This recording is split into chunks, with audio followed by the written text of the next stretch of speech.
क्या ये image makeover है अरविंद केजरीवाल का, या फिर पपेट सीएम का जो आरोप बीजेपी ने लगाया है कि पावर में रहेंगे अरविंद केजरीवाल, बस ऑफिस में आतिशी रहेंगी? सभी को नमस्ते नविका जी। नविका जी, पपेट की जहां तक बात होती है, पपेट दिल्ली में एलजी है। जैसे वो भाजपा के कहने पे दिल्ली वालों के काम लगातार रोकते हैं। पपेट की बात है तो वो कहा जाता है कि प्रधानमंत्री मोदी हैं जो अडानी के हाथ में पपेट हैं और केवल 1% देश के लिए काम करते हैं, और बाकी जनता, आज ऐसा हालात है कि 80 करोड़ जनता मुफ्त अनाज पर मोहताज हो चुकी है। हमने तो बहुत साफ ही कहा है कि दिल्ली वालों ने वोट अरविंद केजरीवाल जी के नाम पर दिया था, और हम सुनिश्चित करेंगे कि चौथी बार भी अरविंद केजरीवाल जी ही दिल्ली के मुख्यमंत्री बने, क्योंकि उन्होंने दिल्ली का लिविंग स्टैंडर्ड ऊपर किया। दिल्ली देश की राजधानी होने के बावजूद देश में सबसे कम महंगाई दिल्ली में है, highest per capita income Delhi में है, मुफ्त बिजली दिल्ली में मिलती है, मुफ्त पानी दिल्ली में मिलता है, महिलाओं को बस यात्रा मुफ्त दिल्ली में मिलती है, बुजुर्गों को तीर्थ यात्रा मुफ्त दिल्ली में मिलती है। शिक्षा और स्वास्थ्य का स्तर इतना ऊंचा है कि पूरे नॉर्थ इंडिया से एटलीस्ट सब लोग दिल्ली ही पढ़ने आते हैं और दिल्ली ही इलाज कराने आते हैं। इसी मॉडल से आहत थी भाजपा। उन्होंने एक पूरा षड्यंत्र रचा, तथाकथित शराब घोटाला बोल बोल के, और आज ईडी कोर्ट ने भी साफ कह दिया है कि पीएमएलए कोर्ट ने साफ कहा है कि ईडी द्वेष के भावना से काम कर रही थी, और सुप्रीम कोर्ट ने कहा है कि सीबीआई केज पैरट की तरह काम कर रही थी, और एक ऑनेस्ट व्यक्ति जिसने सिर्फ देश के लिए काम किया, अब वो अग्नि परीक्षा देंगे। ये दोनों कोर्ट के बेल के बाद भी और ऐसी ऑब्जर्वेशंस के बाद भी अपनी जनता के बीच में जाएंगे और जनता से कहेंगे कि अगर ईमानदार हूं तो ही वोट देना। ऐसी हिम्मत किसी भाजपा के मंत्री में नहीं है, किसी भाजपा के नेता में नहीं है। गौरव भाटिया जी, जवाब दीजिए। प्रियंका कक्कड़ ने तमाम तरह के आरोप बीजेपी पे लगाए। देखिए, सबसे पहले तो इन्होंने कंटेम्प्ट ऑफ कोर्ट किया है आपके चैनल पर ही। इन्होंने बोला कि सुप्रीम कोर्ट ने कहा है कि सीबीआई जो है वो केज पैरेट की तरह काम कर रही है। पैरा 33 है जस्टिस भुआ का जजमेंट। उन्होंने कहीं भी ये नहीं कहा है कि केज्ड पैरेट की तरह काम कर रही है। तो पहले तो कंटेम्प्ट इन्होंने कर दिया है, और मेरी चेतावनी है कि ये कंटेम्प्ट जब करेंगी तो सर्वोच्च न्यायालय संज्ञान ले, इनको जेल की सलाखों के पीछे डाले, झूठ बोलने। आज का बड़ा सवाल क्या है? आज का बड़ा सवाल यह है कि पहले जेल वाला सीएम मिला दिल्ली को, कट्टर बेईमान अरविंद केजरीवाल, फिर बेल वाला सीएम मिला, और आज नाविका जी एक फेल सीएम डेजिग्नेट मिल गया आतिशी मारलेना में। और फेल क्यों, मैं आपको बताता हूं।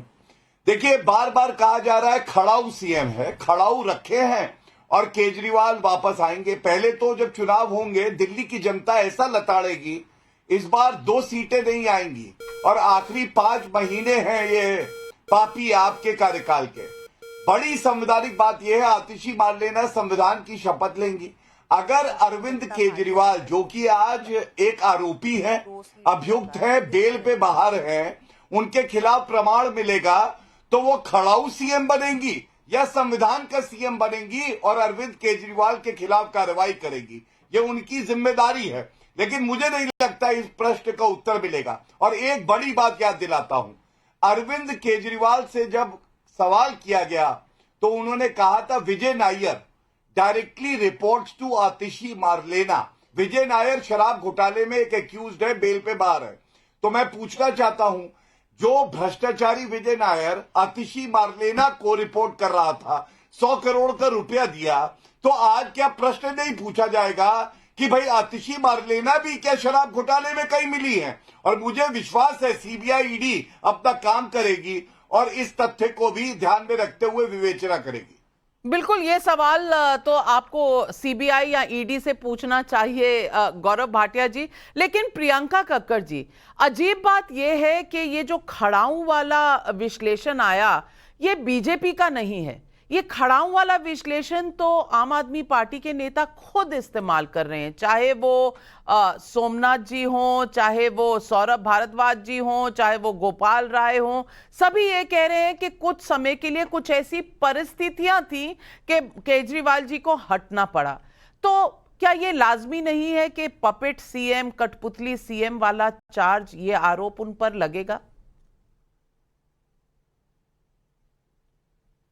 नहीं, क्योंकि मैंने जैसा आपको बताया पपेट सीएम, ये सारे आरोप गलत है। हमारी पार्टी में एक बहुत डेमोक्रेटिकली सारा कुछ डिसाइड हुआ। आपने देखा होगा कल एक पीएसी की मीटिंग हुई, सीएम ने सबसे 1-to-1 चर्चा की, आज सुबह विधायक दल की मीटिंग हुई, तब सबकी सहमति से ये नाम सामने आया। और आतिशी जी बहुत काबिल इंसान है, जिन्होंने बहुत हार्डवर्क किया है, बहुत सालों से कर रही है, पार्टी के प्रति उनकी श्रद्धा है। उन्होंने पूरी दिल्ली के लिए शिक्षा मॉडल पे बहुत काम किया है, हम सबको पता है। अब क्या है कि हम तो खुल के कह रहे हैं कि दिल्ली की जनता ने अरविंद केजरीवाल जी के नाम पे वोट दिया था, और हम आने वाले चुनाव में भी ये इंश्योर करेंगे कि अरविंद केजरीवाल जी ही चौथी बार दिल्ली के मुख्यमंत्री मिले। हम तो खुल के ये कह रहे हैं।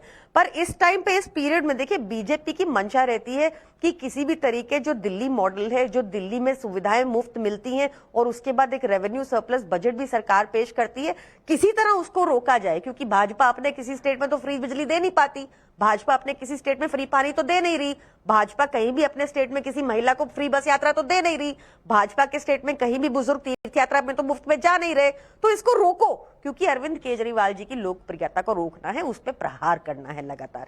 इस मॉडल को वो रोकना चाहते हैं लगातार। और मैं आपको ये बहुत जिम्मेदारी से कहती हूँ कि मैं गौरव भाटिया की जो लास्ट स्टेटमेंट थी उसका जवाब इसलिए नहीं दे रही क्योंकि वो सिर्फ झूठ ही बोलते हैं, और यही वजह है कि वो पिट जाते हैं बार बार, इसलिए उनकी बातों को मैं इग्नोर कर रही हूँ। गौरव भाटिया जी। लेकिन नाविका जी, व्यक्तिगत टिप्पणी करी, ऐसा तो कोई माइका लाल पैदा नहीं हुआ है जो उंगली भी लगा सके भाजपा के प्रवक्ता को, और मुझे तो कहने से भी नहीं लगा पाएगा। लेकिन हाँ, एक करारा थप्पड़ पड़ा था अरविंद केजरीवाल के गाल पर। ऐसे आया था एक हमारा नागरिक और उसने थप्पड़ मारा करारे गाल पे, और गाल जो है उनका सूज गया, और वो सूजन हमने देखी है। इसलिए थप्पड़ किसको पड़ते हैं जनता से, ये इनको पता होना चाहिए। व्यक्तिगत टिप्पणियों से बचे।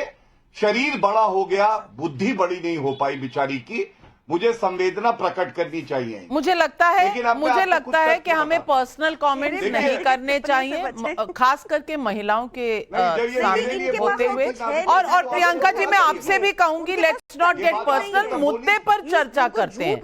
मुद्दा डिबेट का है, हम इस पर बात करें बजाय इसके कि हम एक दूसरे पर पर्सनल अटैक करें। अब सुनिए जी, सुनिए पहले मेरी बात नाविका जी। जब उन्होंने मेरे पे व्यक्तिगत टिप्पणी करी थी तब आप कहाँ थी? इनको नहीं, यही थी। वो पिट जाते हैं ये बोला था, कहाँ थी आप बताइए? नहीं, पर उन्होंने यही कहा कि आपका जो आरोप है वो आरोप है, मुझे उस पर इंटरवीन करने की बात नहीं। बड़ा हो गया, बुद्धि नहीं हुई, दांत नहीं आया आज तक, ये मेरी गलती थोड़ी ना है। और नाविका जी, अगर कोई व्यक्तिगत मैंने उसे फिगरेटिवली मतलब उनके पॉइंट से, उनकी दलील से आपकी दलील पिट गई, इस मायने में समझा था, इसीलिए नहीं कहा।